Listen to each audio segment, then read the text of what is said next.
Hello, good morning everyone. Welcome to Mathematics 5, Quarter 2, Week number 8. So our learning competency for this day, grade 5 pupils, at the end of the lesson, you should be able to identify and write equivalent ratios and express ratios in simplest form. So we are now in lesson number 15 of our most essential learning. Identify and write the equivalent ratios. So take note, to find the equivalent ratio, you're going to find out if the two ratios are equal. You will find if the product of means is equal to the product of extremes. So the extremes are the first number of the first ratio and the second number of the second ratio, while the means are the second number of the first ratio and the first number of the second ratio. Then you're going to multiply both means, and then after that you're going to multiply also both extremes. So I have here an example of two ratio. So we have 5:10 and 3:6. So 10 and 3 is what we call the means, and then 5 and 6 are the extremes because the first ratio, the first number of the first ratio is the means, and the first number of the second ratio is the means also, and then the first number in the first ratio is the extremes, and then the second number of the second ratio is the extremes. Now, so we can rewrite the ratio in a fractional form. We have 5:10 and 6:6 at 3:6. So let's write it in equal form because we're going to find if these two ratio or if these two fractions are in equivalent. So let's multiply 5 multiplied by 3, the product is 30. 5 multiply it by 6, the product is 30. So if the product of means and extremes are equal, they are equivalent ratio or equivalent fraction. So let's have, okay, so another way to find the equivalent ratio, you're going to multiply it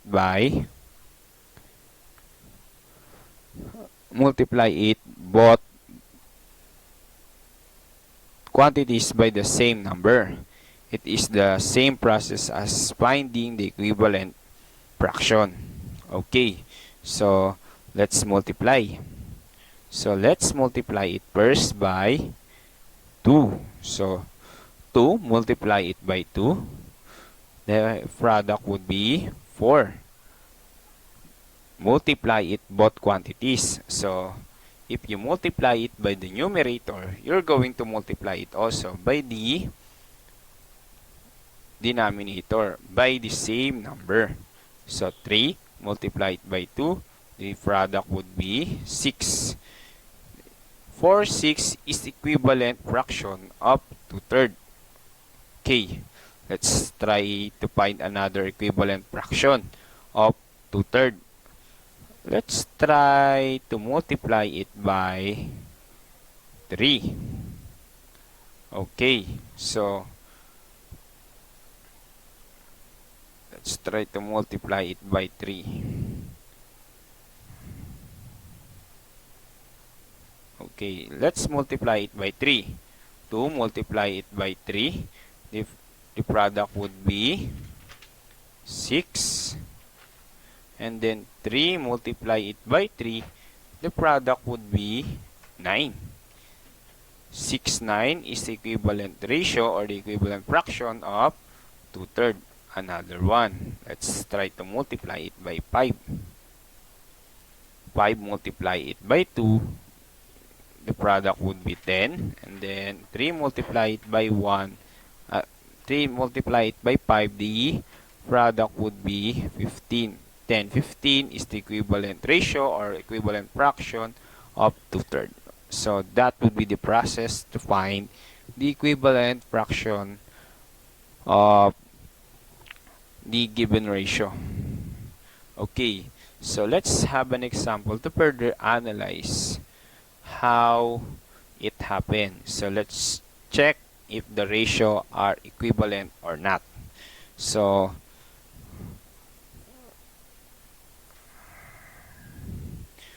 6 and 4 is what we call the means, and 3 and 5 is the extremes.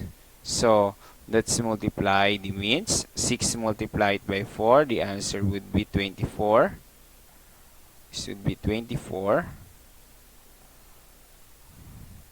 And then 3 multiplied by 5, the product would be 15. So the product of means is not equal to the product of the extremes. So this would be not equivalent. Next. So this one is expressed in a fractional form. So let's multiply the means. The means, we have 8 multiplied by 3. The product is 24. And then 6 multiply it by 4. The product would be 24. And then 24 is equal to 24. So these two set of fractions or ratio is equivalent. Okay, now let's have an example number 2. Again, the direction is you're going to check if the two ratio are equivalent or not. Okay, let's multiply means. This would be the means, this would be the extremes. So the means is 12 multiplied by 7. 7 times 2, the product is 14. Regroup 1, 7 times 1 is 1 plus 1, we have 8.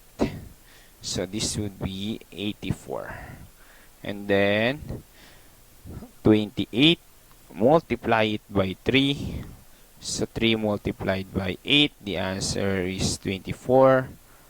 Then 3 multiplied by 2, the product would be 6. And then regroup 2, we have 8. And then we're going to have 84. 84 is equal to 84. So this would be equivalent ratio. Okay. Now let's proceed to example number 3. Example number 3 is we're going to solve for n to make the ratio equivalent. So we're going to find the value of n to make the two ratio equivalent. So 3/5 is equal to 6n. So first, let's analyze the set of ratio, set of fraction. So like I said earlier, to find the equivalent ratio of the two set of ratios, we're going to multiply or divide. So you're going to think of a number that you multiply it by 3, the product is 6. So this would be 2. So if I multiply it 3 by 2, the product would be 6. How about if I multiply it by 2? What would be the value of n? Because if I multiply 2 to the numerator, I also multiply it to the denominator to make the equation balance. So 5 multiplied by 2, the answer would be 10. So this would be the value of n. So the value of n is equal to 10. So let's check if our answer is correct. 3/5 is equal to 6/10. Let's cross multiply it, or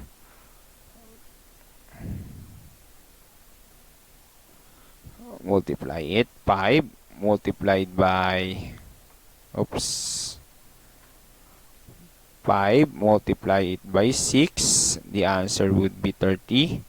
And then 10, multiply it by 3, the product is 30. So 30 is equal to 30, so our answer is correct. N is equal to 10. Okay, it's your turn, grade 5 pupils. So, direction, you're going to give the 3 consecutive ratio for the following. So, number 1, 1 is to 2. And the number 2 is 2 is to 3. You have 1 minute. Your timer starts now.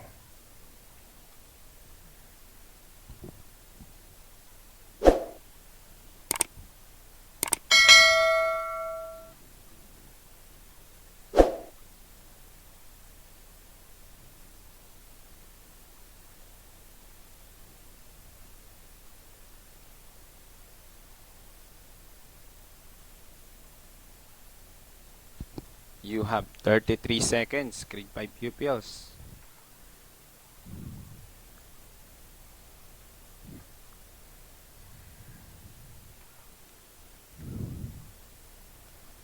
23, 20 seconds,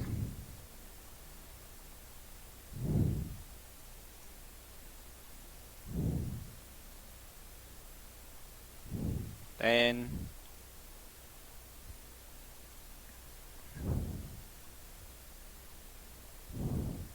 okay, time's up. Now, let's reveal the answer. The answer for number 1 is 2 is to 4, 3 is to 6, 4 is to 8.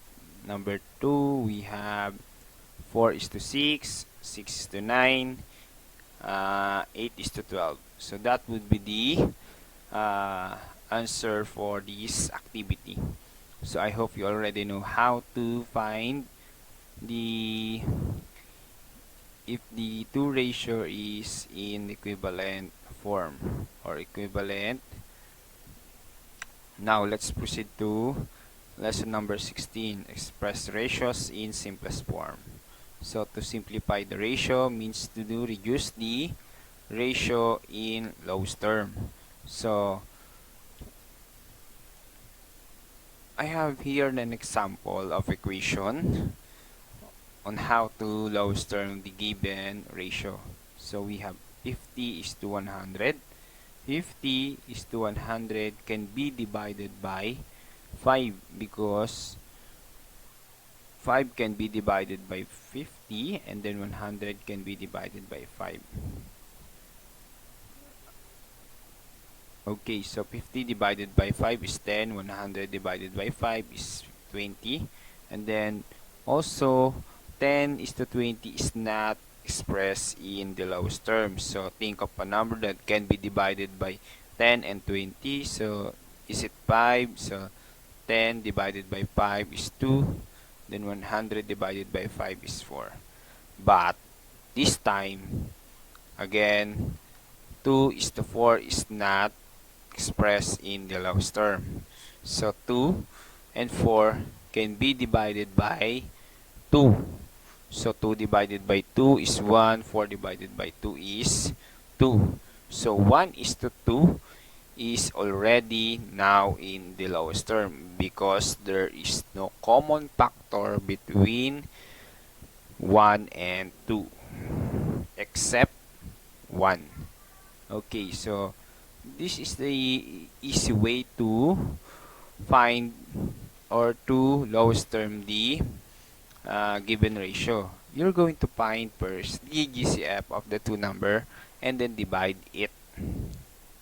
So let's have an example to further analyze on how to simplify the given ratio. So I am here 3 is to 9. 3 is to 9 can be expressed in fractional form. So we are going to express this one in fractional form, 3 is to 9. Then find the GCF. The GCF of 3 and 9 is what? So the factor of 3 is 1 times 3. The factor of 9 is 3 times 3, 1 times 9. So, the common factor now is 3. So, can be divided by 3. So, 3 divided by 3, the product, the quotient would be 1, and then 9 divided by 3, the quotient would be 3. So, 1/3 is already now expressed in lowest term because there is no common factor between the numerator and the denominator except 1. Okay, now let's have an example number 2. So, 9 and 11. So, write this one first in a fractional form. 9 of 9 is to 11. Now, 9 is to 11 can be expressed in a simplest form? No, because there is no common factor between the numerator and the denominator, because this would be the denominator is a prime number. Okay, next. So that 9 is to 11 is already now expressed in the lowest term. So for example number 3, so let's rewrite this one in fractional form. So 12/48. So let's find first the GCF of 12 and 48. So 12 and 48 is not expressed in the lowest term because can be divided by 2. So GCF, the greatest common factor. So it can be multiplied by 1 multiplied by 12. Okay, so and be 3 multiplied by 4, and also okay, so let's try 1 multiplied by 48, then 48, 2 multiplied by 24, and then 3 multiplied by 4 multiplied by 12, 4 multiplied by 12.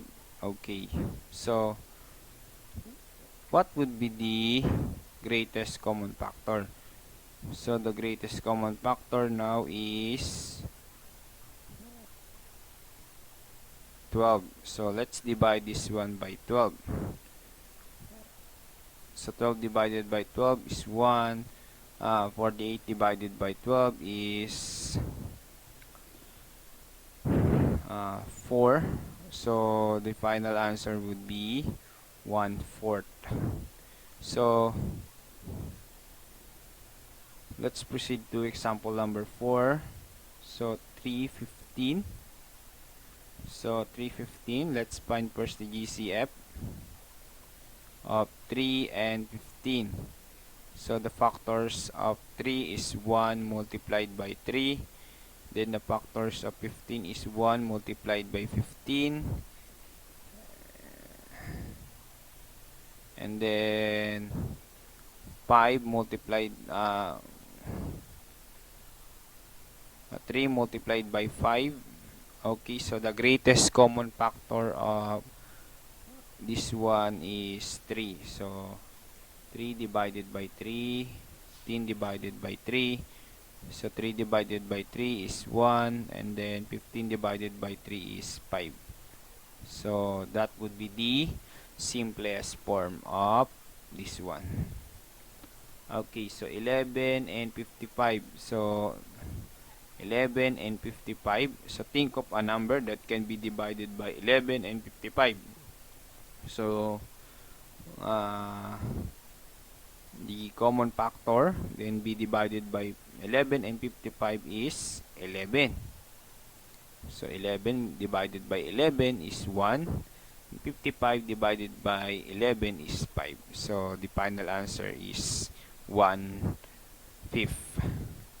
So it's your turn now, grade 5 pupils. So you're going to put check if the ratio is in the simplest form and cross if not. So you have 1 minute. Our timer starts now.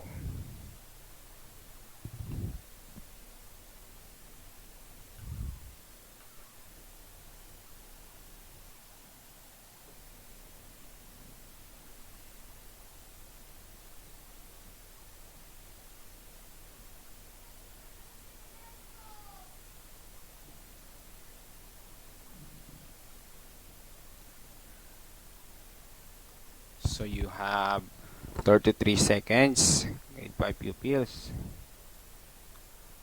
28. So you're going to simplify. So think if number 1 is already expressed in lowest term, you're going to check if is expressed in the lowest term. If not, cross. So 5, 4, 3, 2, 1. Time's up. So let's reveal the answer for number 1. So 3:9 is not expressed in the lowest term because the common factor of 3 and 9 is 3. Then for number 2, 5:6 is correct because there is no common factor between 5 and 6 except 1. And then 12:36 is not expressed in the lowest term. The common factor is 12. Okay, next is 13:15 is correct, expressed in the lowest term because 13 is a prime number. There is no common factor between the prime number because the factor of prime number is 1 in itself.